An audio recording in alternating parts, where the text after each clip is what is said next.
Hey everyone, welcome back to our channel, Investo Time. Today, we're diving into why gold and silver could soon become truly priceless, according to seasoned analyst Vince Lanci. If you're invested in precious metals or just curious about what's happening in the financial world, this video is for you. Let's break it down. ING's monthly report, gold monthly rally might not be over just yet. Just recognize that they're conservative. They're not gold bugs. The decline in gold, traditionally a safe haven, I'm quoting them, traditionally a safe haven here, was attributed to liquidations aimed at covering margin calls on other assets. Now, I've never heard a bank say that publicly for public consumption, which is a reason to buy it. I mean, that's like a bank saying gold's a buy. And they don't usually do that even when they want to. Despite the setback, gold remains up approximately 15% year to date, they remind us. The price of gold has been on a steady upward trend this year, consistently breaking records since January. Starting at $263.73 per ounce on January 1st, gold reached a new high of $2,472.46 per ounce on July 17th. Although it has dipped slightly since then, it remains at a high level and could soon set a new record, according to ING's recent monthly gold report. Analyst Vince Lanci remains bullish on gold's long-term prospects, despite the recent price decline. He points to ongoing geopolitical uncertainties and anticipated interest rate cuts by the U.S. Federal Reserve as factors that could strongly support gold prices in the future. Lanci predicts that gold prices will peak in the fourth quarter as investors focus on Fed rate cuts, with ETF inflows and central bank buying continuing to provide support against a backdrop of geopolitical risks. He also notes that the recent decline in gold was due to liquidations, a rare public admission by a bank, which he sees as a strong signal to consider buying gold. Gold joined the global equity sell-off earlier this week, driven by growing concerns over a potential U.S. recession. Typically a safe haven during such uncertainty, gold saw a sharp sell-off on Monday as liquidations were made to cover margin calls on other assets. Now, let's dive into Vince Lanci's insights from his recent interview. But before we continue, don't forget to subscribe to our channel and activate the bell icon for timely updates. Thanks for watching and enjoy the video. And moving on to the ING report. All right, the report starts, ING's monthly report, gold monthly rally might not be over just yet. Just recognize that they're conservative. They're not gold bugs, but they give pretty good recaps that confirm what we've been talking about for months on end. However, they can't take the risks that we can in publishing. So therefore, let's read what they say and let's add to it where appropriate. Well, the report, I'm not going to say the report on there. I'm going to give you my write-up on it, my recap of it. The report starts by noting the sharp sell-off in gold at the beginning of the month. This is written before yesterday's rally. Okay. It then offers a they're very cautious in their price prognostications, outlook for gold prices, driven by ongoing geopolitical uncertainties and anticipated interest rate cuts by the U.S. Federal Reserve, things that listeners to this program know about. Before they get into that, they touch on the current market dynamics, right? And that would be, they begin by addressing the notable drop in gold prices at the start of August, again, before yesterday, which coincided with a global sell-off in equities. That's the whole yen carry trade, dragging gold down with it. They believe the decline in gold, traditionally a safe haven, I'm quoting them, traditionally a safe haven here, was attributed to liquidations aimed at covering margin calls on other assets. Now, I've never heard a bank say that publicly for public consumption, which is a reason to buy it. I mean, that's like a bank saying gold's a buy, and they don't usually do that even when they want to. Despite the setback, gold remains up approximately 15% year to date, they remind us. Next, they move to, so there's the gold drop chart that goes with the description I just gave you. So looking ahead in the report, they reassess several key factors expected to support gold price. So those would be economics, geopolitics, and what I would call known calendar events.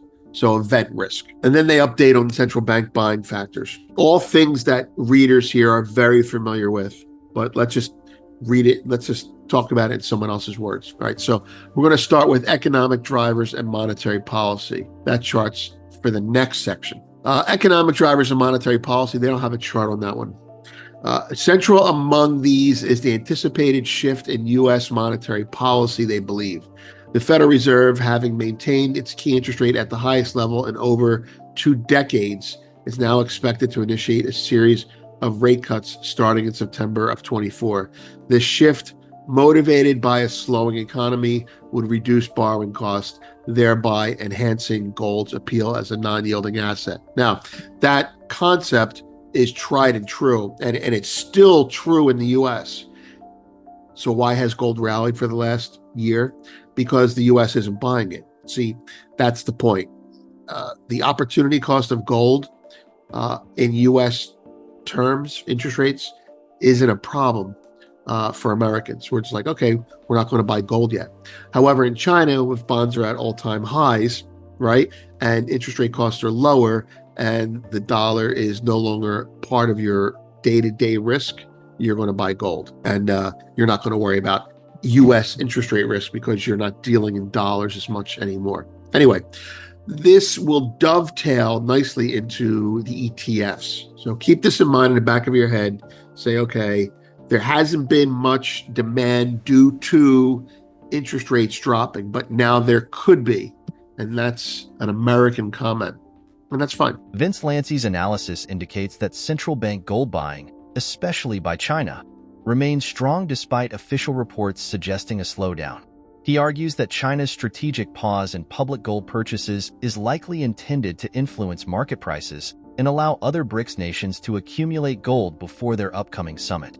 Official data shows that China's central bank did not add to its gold reserves in May, ending an 18-month buying spree that had driven gold prices to record highs.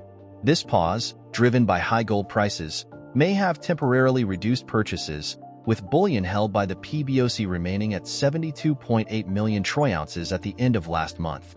Lanci also notes that the anticipated Federal Reserve rate cuts have renewed interest in gold, as reflected in positive inflows into global ETFs. He expects gold's appeal as a safe haven asset to strengthen further due to rising geopolitical tensions and the U.S. election. Let's get back to the interview.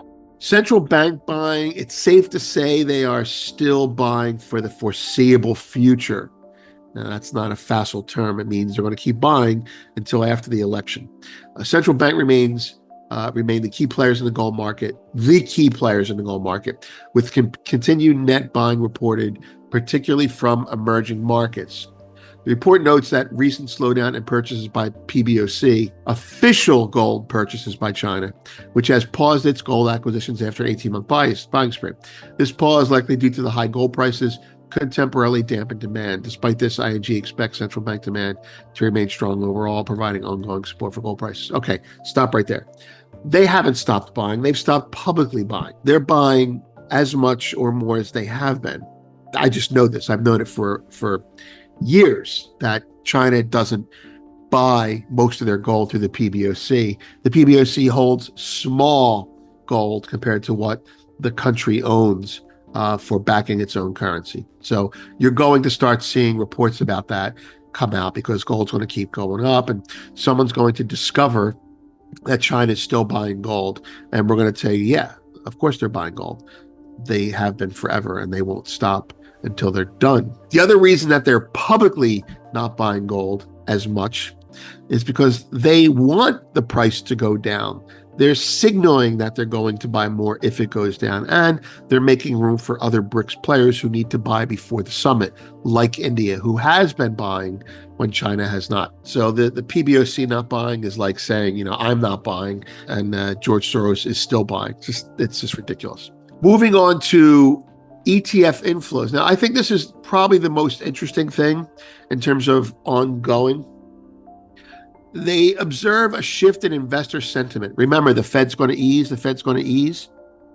that means Western people will start saying opportunity cost isn't as big. I can't get 5% on my money market anymore. Therefore, I'll start throwing some money into gold, right? So they note the shift in investor sentiment as evidenced by the inflows into global gold ETFs. Global, think US, UK, Switzerland. Don't think China. They're still buying in China, as evidenced by the inflows in global, okay, which have seen positive inflows for 2 consecutive months. That's not a trend likely to reverse. If this were any other year, I'd say, it could be noise. You have to watch for stuff like this, these little 3 thing here. But this is going into the BRICS summit, going into the election, going into the Fed easing. There will be, I believe, there will be almost guaranteed more gold buying. And you can see that because stocks drop, gold drops, stocks rally, gold rallies, right? And then sometimes you'll see stocks drop 3% and you'll see gold rally 1% afterwards. Gold is up more than stocks this year, and we haven't even started buying yet. Western interest is back. That's what I'm trying to say. So it's a reversal from the broader trend of outflows earlier in the year, which we've seen for a long time, right? And particularly from North American and European markets. ING suggests that this renewed interest in gold ETFs reflects a broader acknowledgement of gold's potential as a hedge against both geopolitical risks and financial market volatility. That's what we've been saying.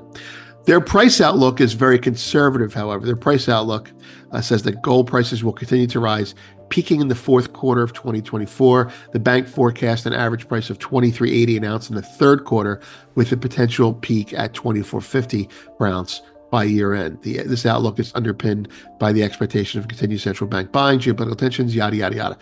The prices, they think it'll peak at $24.50. Well, we think if it goes to $24.50, it'll go to $2,500. Because there is a cap at $24.50. And if it gets above it this time, it's going to rally to $2,500. And who's going to stop it if the election is contended or if the BRICS continue to speak very well about gold? The ongoing central bank gold purchases, especially from major global players, suggest strategic moves that could significantly impact market conditions. The factors that have driven gold's rally so far will continue to be key bullish drivers. With JP Morgan economists forecasting a potential Fed rate cut in November, the question remains: will gold maintain its value as a hedge against economic and political instability? Share your thoughts in the comments below. If you found this video informative, please support our channel and turn on notifications to stay updated on our latest content. See you in the next video.